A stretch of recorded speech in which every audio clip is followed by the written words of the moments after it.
그리스도의 종이 여러분과 함께 해주시기를 기원합니다. 오늘 전도서 9장을 함께 읽었습니다. 전도서 9장은 앞서 전도서 8장에서 이제까지 말했던 것처럼 인생은 전적으로 부패했다라는 것이죠. 그리고 그러한 인생이 살아가는 이 현실은 온통 불합리하고 불의하다라는 것입니다. 그렇기 때문에 사람에게는 소망이 없다라는 것을 강조하고 있죠. 그렇기 때문에 인생에게 있어서 특히 이 전도서는 그 구조가 좀 특별해서 이제 마지막에 가서야 그 결론을 말하지만 그 결론의 안목을 가지고 이 전도서 전체를 볼 때 하나님의 백성들, 하나님을 믿고 신뢰하며 경건을 따라가는 그런 하나님의 언약 백성들은 그렇기 때문에 인생이 부패하고 또 이 현실은 그 상선벌악의 그런 희망을 갖고 있지만 그것이 이루어질 때도 있지만 그렇지 않은 경우도 많고 오히려 불의한 사람들이 더 잘 되고 또 선한 사람들이 그 합당한 보응을 받지 못하는 그런 불의한 불합리한 그런 현실이기 때문에 그렇기 때문에 우리가 두어야 할 소망은 그렇다면 어디에 있는가? 인생이 없다라는 것을 강조하면서 더 나아가서는 궁극적으로 우리의 소망은 하나님의 주권 아래 있다. 하나님께 있다라는 것을 이제 마지막 결론을 내다보면서 그리로 향해서 나아가고 있는 것이죠. 이미 이 전도서 부분 또 중간중간에 그러한 암시와 그러한 말씀들을 주고 있지만 사실 이 전도서를 읽다 보면은 그것이 안 보입니다. 계속해서 불의하고 부패하고 또 소망이 없는 그런 이야기들을 하고 있죠. 우리가 오직 하나님의 주권 아래 소망을 두어야 할 뿐만 아니라 그렇게 하나님의 주권 아래 살아가는 사람들은 하나님의 그 은총을 받은 자로서 살아가는 이 일상, 우리의 삶의 매일매일의 그 시간들을 오히려 더 그렇기 때문에 의미 있고 또 복되게 살아가야 할 것을 역설적으로 강조하고 있는 것이 이 오늘 9장이라고 말할 수 있습니다. 9장 1절을 보시면 이렇게 전도자는 말하죠. 나는 이 것을 마음속으로 깊이 생각해 보았다. 그리고서 내가 깨달은 것은 의로운 사람들과 지혜로운 사람들이 하는 일을 하나님이 조정하신다는 것, 그들의 사랑과 미움까지도 하나님이 조정하신다는 것이다. 사람은 아무도 자기 앞에 놓여 있는 일을 알지 못한다. 하나님께서 모든 일을 조정하신다. 우리는 조정이라는 말에 좀 부정적인 그 느낌을 갖고 있지만 여기서 조정하신다라는 말은 하나님의 손 안에 있다라는 것이죠. 모든 것이 하나님의 손 아래에 있다라는 것입니다. 그래서 개역개정을 보면은 의인들이나 지혜자들이나 그들의 행위나 모두 다 하나님의 손 안에 있다. 이렇게 말을 합니다. 인간의 모든 일은 다 하나님 손 안에 있습니다. 그것이 의로운 것도, 그것이 불의한 것도 사실은 하나님의 손 안에 있습니다. 그렇기 때문에 사람은 알 수 없는 것이죠. 자기 앞에 놓여 있는 일을 알지 못합니다. 의인에게 일어나는 불행조차 그분의 손을 벗어나지 못합니다. 우리는 그것을 받아들이기 어렵고 또 그것을 이해하기 힘들지만 그래서 불의한 이 세상 안에서 소망을 둘 만한 것이 전혀 없다라는 것을 더 뼈저리게 느끼지만 그렇기에 성경은 그 모든 것이 그럼에도 불구하고 하나님의 손 안에 있다라는 것을 말씀합니다. 비록 우리에게 일어나는 일의 원인을 우리가 알지 못해도 그러나 그 모든 일들의 시작과 배후에 하나님이 계시다라는 것만은 분명하다는 것이죠. 그렇기 때문에 이 하나님의 주권 아래 살아가는 인생이 얼마나 복되고 의미 있는가, 전도서는 그렇지 못한 이 인생 전체와 또 이 불의한 현실을 놓고 탄식하고 또 그것에 대해서 비탄해하면서 우리가 바라보아야 할 소망이 무엇인가로 안내하고 있는 것이죠. 모든 사람이 각기 다른 모습으로 살아가더라도 때가 되면 죽음이라고 하는 불편한 진실과 마주해야 하지 않습니까? 2절은 이렇게 말합니다. 모두가 같은 운명을 타고났다. 의인이나 악인이나 착한 사람이나 나쁜 사람이나 깨끗한 사람이나 더러운 사람이나 제사를 드리는 사람이나 드리지 않는 사람이나 다 같은 운명을 타고났다. 착한 사람이라고 해서 죄인보다 나을 것이 없고 맹세한 사람이라고 해서 맹세하기를 두려워하는 사람보다 나을 것이 없다. 모두가 다 같은 운명을 타고났다는 것, 이것이 바로 세상에서 벌어지는 모든 잘못된 일 가운데 하나다. 더욱이 사람은 마음의 사악과 광증을 품고 살다가 결국에는 죽고 만다.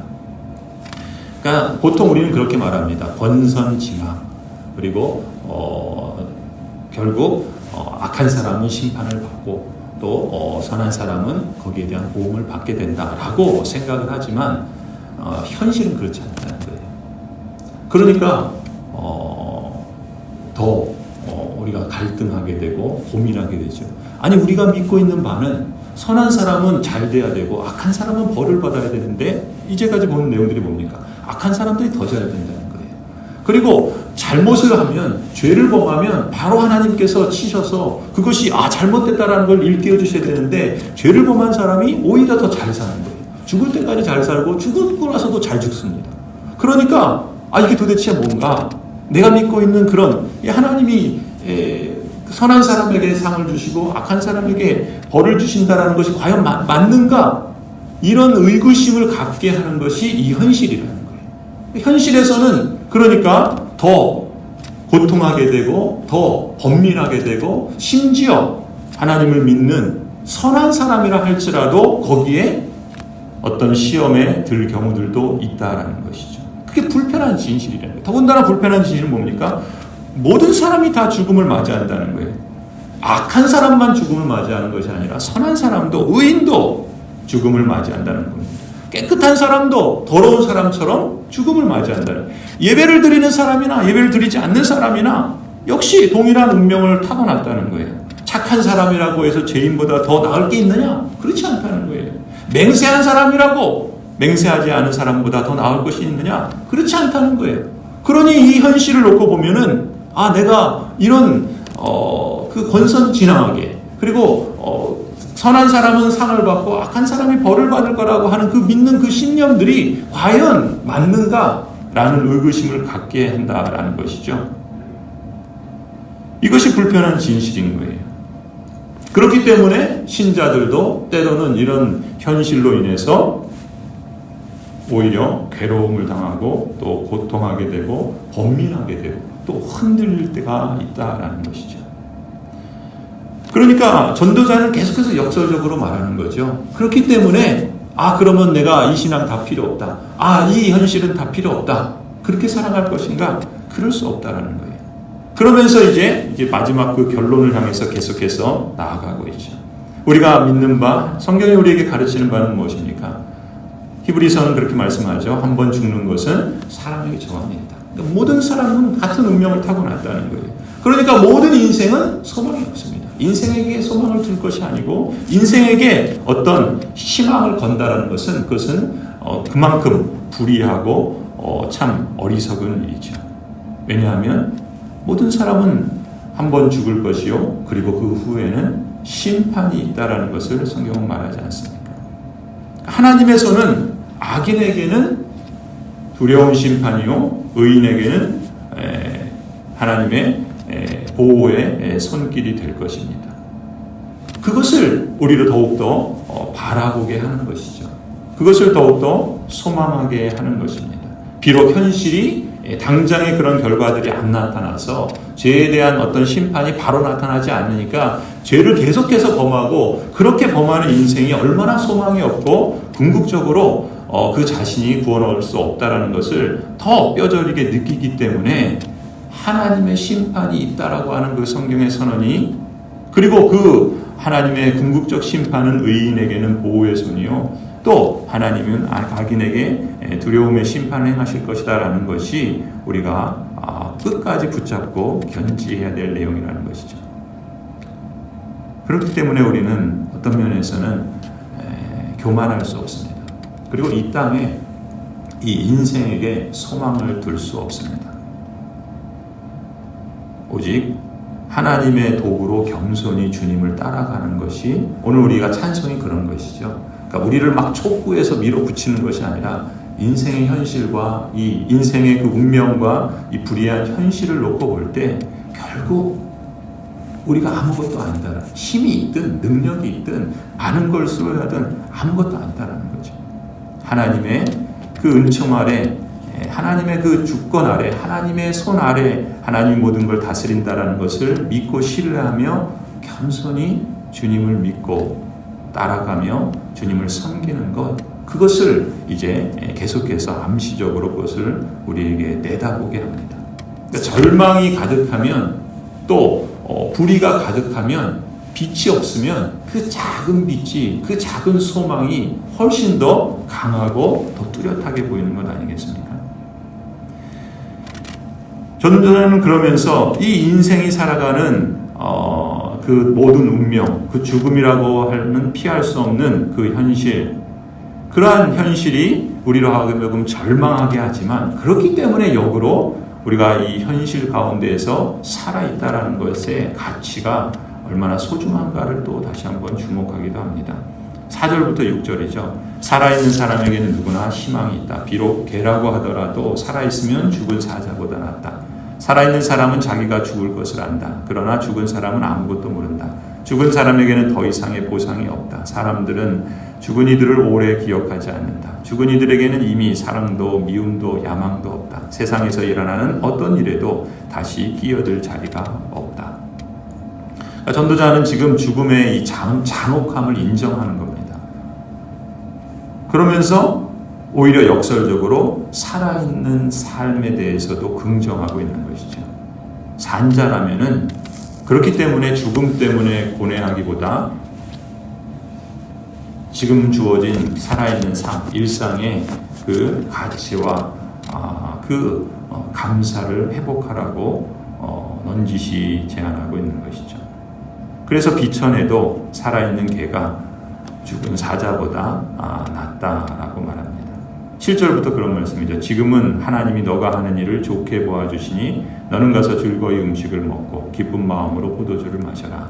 너는 언제나 옷을 깨끗하게 입고 머리에는 기름을 발라라. 너의 헛된 모든 날, 하나님이 세상에서 너에게 주신 덧없는 모든 날에 너는 너의 사랑하는 아내와 더불어 즐거움을 누려라. 그것은 너가 사는 동안에 세상에서 애쓴 수고로 받는 몫이다. 너가 어떤 일을 하든지 너희의 힘을 다해서 하여라.